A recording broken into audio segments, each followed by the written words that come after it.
Assalamualaikum warahmatullahi wabarakatuh. Halo semuanya, perkenalkan nama saya Muhammad Miftah Farid dari kelas 3B Administrasi Publik Untirta dengan nomor induk mahasiswa 66612100054. Nah, di video ini saya akan melakukan pemaparan singkat terkait hasil analisis aplikasi Tespen autentifikasi terkait dengan tahapan e-gov, analisa user interface, dan juga solusi digital divide. Nah, video ini sendiri ditujukan sebagai bentuk penugasan tengah semester pada mata kuliah e-government yang diampu oleh dosen kita yaitu Dr. Anini Budiati MPPM. Baiklah, tanpa basa-basi lagi, langsung saja pada pembahasannya. Nah, untuk Tespen sendiri, merupakan kepanjangan dari tabungan dan asuransi pegawai negeri, yang dimana Tespen ini merupakan sebuah perusahaan persero milik BUMN yang memiliki fungsi menyelenggarakan asuransi sosial termasuk asuransi dana pensiun dan juga tabungan hari tua bagi pegawai negeri sipil. Nah, perusahaan Tespen sendiri sejauh ini telah membuat beberapa aplikasi yang ditujukan sebagai bentuk inovasi digital untuk memudahkan proses pelayanan, yang dimana diantaranya ada aplikasi Tespen Live, Tespen Agent, dan juga Tespen autentifikasi, yang dimana Tespen autentifikasi ini akan menjadi bahan analisis dari video tugas ini. Untuk Tespen autentifikasi sendiri merupakan salah satu layanan digital unggulan Tespen untuk memudahkan pensiunan melakukan autentifikasi atau pembuktian fisik penerimaan pembayaran hak pensiun hanya dengan mengarahkan kamera ke smartphone pada wajah peserta layanan untuk melakukan verifikasi tanpa harus datang ke kantor mitra bayar. Nah, Tespen autentifikasi bertujuan untuk memudahkan para penerima dana pensiun menerima pembayaran haknya serta meminimalisir terjadinya kesalahan teknis pembayaran secara manual. Nah, aplikasi ini pada dasarnya hanya digunakan untuk satu kegiatan saja, yaitu autentifikasi data. Jadi fitur yang dihadirkan juga hanya berkenaan dengan kegiatan tersebut saja.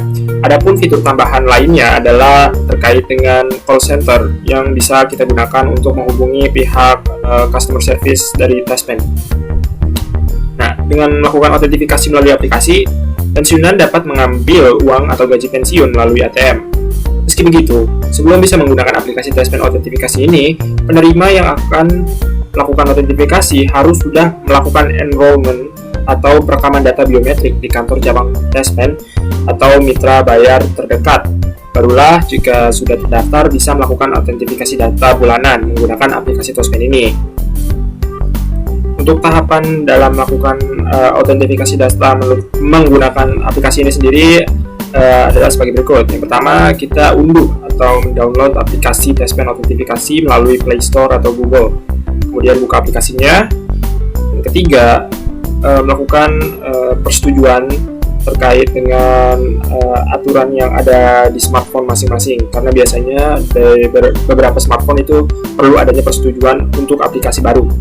Kemudian setelah melakukan persetujuan, barulah memasukkan notas atau nomor Tespen atau nomor pensiunan dalam kolom yang sudah tertera di situ. Klik tombol autentifikasi tersebut, lalu perhatikan petunjuk yang diminta, seperti misalnya pendeteksi wajah dan juga pendeteksi suara. Tunggu hingga selesai. Ikuti semua instruksinya yang diberikan di layar. Jika gagal, aplikasi akan otomatis mengulang prosesnya. Beberapa hal yang membuat kegagalan dalam proses autentifikasi sendiri, salah satu diantaranya adalah bila dalam melakukan autentifikasi wajah kurangnya pencahayaan saat melakukan autentifikasi tersebut. Nah, setelah berbagai rangkaian proses sebelumnya tadi, autentifikasi pun berhasil. Nah, nanti layar akan menampilkan data enroll Anda. Nah, pastikan Anda melakukan autentifikasi setiap bulannya secara rutin agar uang pensiunan selalu turun tepat waktu. Anda di sini maksudnya adalah orang yang mendapatkan hak pensiun tersebut ya.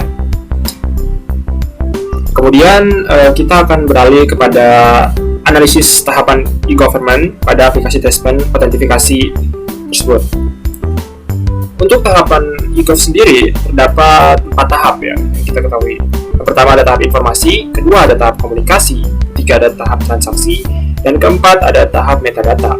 Nah, untuk tahap informasi sendiri dari Tespen autentifikasi ini dapat kita lihat adanya FAQ atau frequent asking question yang bisa dilihat melalui website resmi Testpen, dan juga tersedianya nomor call center yang bisa digunakan oleh pengguna layanan apabila pengguna aplikasi mengalami sebuah kendala atau problem dalam melakukan autentifikasi.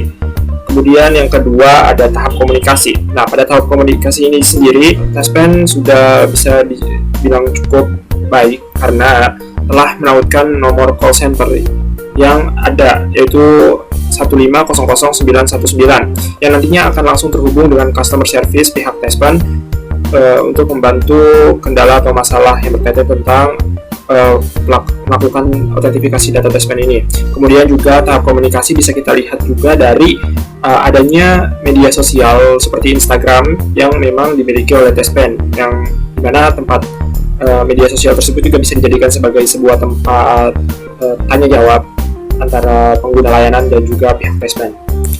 Yang ketiga ada tahap transaksi. Nah, untuk tahap transaksi ini sendiri dari aplikasi Testpen bagian autentifikasi ini memang tidak tersedia karena seperti yang telah dijelaskan di awal bahwasanya pada dasarnya aplikasi ini hanya digunakan untuk autentifikasi data pengguna, yang dimana nantinya autentifikasi ini akan menjadi konfirmasi untuk bisa mencairkan dana pensiun melalui ATM yang digunakan oleh pengguna. Jadi untuk tahap transaksi di aplikasi Testpen autentifikasi ini memang belum ya, atau tidak ada. Yang keempat ada tahap metadata. Nah, untuk tahap metadata sendiri aplikasi Testpen belum ada karena hanya merupakan sebuah aplikasi yang memiliki satu fungsi dan juga tidak bertautan dengan berbagai aplikasi lainnya. Nah, selanjutnya pembahasan kita akan beralih kepada analisis user interface yang dimana terdiri dari readability, simplicity, memorability, dan juga strukturalnya seperti apa. Nah, untuk bagian readability, saya rasa aplikasi Testpen autentifikasi ini sudah mudah dibaca karena warna font dan background terlihat kontras. Namun perlu saya tambahkan bahwasanya saya merasa agak kurang suka dan merasa font-font yang digunakan monoton, font dan space yang digunakan sebagai bentuk dinamis suatu desain aplikasi itu saya rasa masih monoton. Nah, kemudian yang kedua ada simplicity. Nah, dalam aplikasi Testpen ini karena hanya memiliki satu fitur utama yaitu sebagai alat autentifikasi, yang dimana proses autentifikasinya sendiri ini bisa dibilang mudah, hanya dengan memasukkan nomor Testpen atau notas dan juga melakukan verifikasi wajah dan suara. Kemudian dalam aplikasi ini juga ada fitur tambahan yaitu menyediakan call center yang biasanya diarahkan langsung ke sistem panggilan suara handphone sehingga memudahkan para pengguna. Yang ketiga ada memorability. Memorability di sini dapat kita lihat dari hanya tersedianya dua fitur pada aplikasi ini, yaitu fitur utama dan fitur tambahan. Fitur utamanya seperti yang telah saya sebutkan di awal bahwasanya terkait dengan proses autentifikasi data pensiunan, dan yang fitur tambahannya adalah tentang call center, sehingga aplikasi ini sangat-sangat mudah untuk diingat gitu kan. Kemudian yang selanjutnya adalah struktur. Nah, sebagai aplikasi satu fungsi, struktur dari Testpen autentifikasi ini saya rasa sudah baik, aman, dan juga nggak begitu ribet ya. Salah saja dalam hal melakukan autentifikasi terdapat beberapa tahapan verifikasi yang harus dilalui, mulai dari memasukkan notas, kemudian verifikasi wajah dan suara setiap bulan sekali. Nah, metode verifikasi wajah dan suara ini dilakukan agar terhindar dari penyalahgunaan penerima manfaat. Kemudian juga berkaitan dengan struktur dapat kita lihat dari adanya prioritas fitur, urutan prioritas fitur yang dimana di bagian atas itu ada prioritas fitur utama untuk autentifikasi data, dan di bawahnya ada fitur tambahan yaitu call center. Nah, setelah melakukan pembahasan analisis dari tahapan e-gov dan juga user interface, selanjutnya kita akan melakukan pembahasan terakhir mengenai digital divide. Nah, digital divide sendiri merupakan kondisi di mana terdapat ketidakseimbangan pertumbuhan teknologi informasi dan komunikasi di suatu wilayah, atau bisa dibilang juga terjadinya kesenjangan atau gap antara pengguna teknologi informasi dengan yang memang belum bisa menggunakan teknologi informasi. Contoh termudahnya dalam masyarakat perkotaan yang sudah terbiasa menggunakan teknologi digital, sementara masyarakat pedesaan belum merata Padahal saat ini arus teknologi terus berkembang dengan pesat. Nah, menurut Presiden Jokowi pada awal Agustus 2020, daya saing digital Indonesia masih jauh dari harapan berdasarkan survei lembaga IMD World Digital Competitiveness pada 2019. Indonesia ada pada peringkat 8 terbawah, bahkan dibandingkan negara Asia Tenggara lainnya seperti Thailand di posisi 40, Malaysia di posisi 26, dan Singapura di posisi 2. Posisi Indonesia di peringkat 56 dari negara-negara di dunia. Tentu kurang menyenangkan. Ada beberapa sebab mengapa masalah digital divide di Indonesia terjadi. Di antaranya adalah adanya masalah finansial, yang dimana kita tahu bahwa Indonesia sendiri masih terdapat masalah-masalah ekonomi seperti kemiskinan dan pengangguran yang memang belum bisa diselesaikan dengan tuntas, sehingga beberapa golongan masyarakat yang memang belum bisa mendapatkan kesempatan untuk bisa menggunakan teknologi informasi dengan baik. Kemudian yang kedua adalah masalah infrastruktur teknologi yang belum merata. Seperti misalnya saja yang kita tahu, jika Indonesia saat ini bisa dibilang banyak perkembangan infrastruktur itu terjadi masif di Pulau Jawa saja ya. Sedangkan di pulau-pulau lainnya di luar sana itu masih perkembangan infrastrukturnya masih bisa dibilang rendah. Yang ketiga adalah perbedaan gaya hidup masyarakat. Yang keempat ada regulasi teknologi daerah, seperti misalnya kalau kita ambil contoh adalah masyarakat Baduy yang memang tidak atau sangat kaku terhadap perkembangan teknologi atau perkembangan zaman. Yang kelima adalah adanya rendahnya pemahaman teknologi dari masyarakat itu sendiri.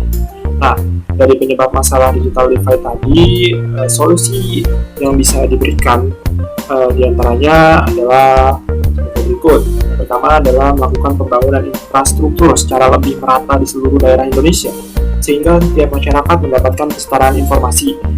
Apa yang didapatkan oleh masyarakat kota juga bisa didapatkan oleh masyarakat desa. Hal ini bisa dilakukan dengan adanya pembangunan warga dan juga warnet yang bisa diambil oleh pemerintah daerah. Kemudian yang kedua adalah pemerintah bisa melakukan sosialisasi program terkait dengan literasi digital untuk bisa membangun SDM atau sumber daya manusia yang lebih berkualitas dan juga melek akan literasi digital. Dan yang ketiga, bisa dilakukan dengan adanya kerjasama antara pemerintah dengan sektor swasta dalam mempercepat pembangunan infrastruktur dalam mengurangi kesenjangan digital ini. Nah, itu tadi merupakan pembahasan analisa dari saya. Kurang lebihnya saya mohon maaf. Wabillahi taufiq wal hidayah. Assalamualaikum warahmatullahi wabarakatuh.